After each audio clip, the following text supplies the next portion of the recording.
Hello, everyone. We're working through an introduction to statistical methods and data analysis by Ott and Longnecker, chapter 15, part 2, Latin squares design. So in this section, we're going to be talking about the relative efficiency of a Latin squares design versus a completely randomized design. To calculate the relative efficiency, you can take the mean squared error from the completely randomized design divided by the mean squared error from the least squares design.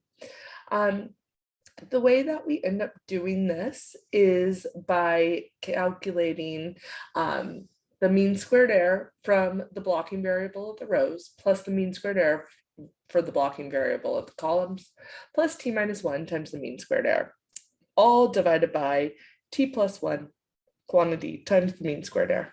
So if we're working on the same example with emissions from 4 different additives, which are the treatments, and we set up a Latin squares design where we have a blocking variable of a driver and a blocking variable for car, we can fit our Latin squares model using the LM function.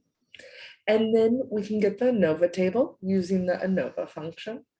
And if we take the names of our ANOVA, we can see that you could pick off using the $sign, the degrees of freedom, the sum of squares, the mean squares, the F value, or the probability.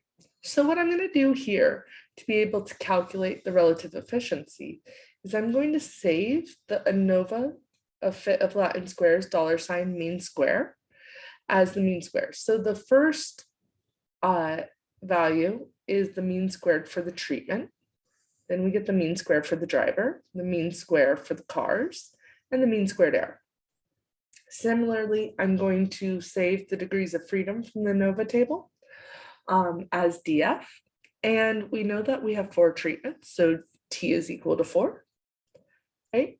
And then what I'm going to do is I'm going to just use substitution based on this equation. And I'm going to calculate the relative efficiency, and we get a value of 6.6. So the relative efficiency is equal to, if we were doing this calculation, it would be 72 plus 8 plus 4 minus 1 times 2.667, all divided by 4 plus 1 times 2.667, which equals 6.6. So essentially, it would require 6.6 times as many replications per treatment, which means essentially 27 additional repeats for the completely randomized design to have the same precision in the treatment effect estimates as the Latin squares design. Hence, controlling for driver and type of car was an effective design because we were able to get the same amount of efficiency using a smaller sample size than if we were doing a completely randomized design. So it's really important in your planning, if you have a limited budget and you have a limited sample size, to be able to set up a design which is really efficient and can answer your questions. So I hope you learned something, and I'll see you next time.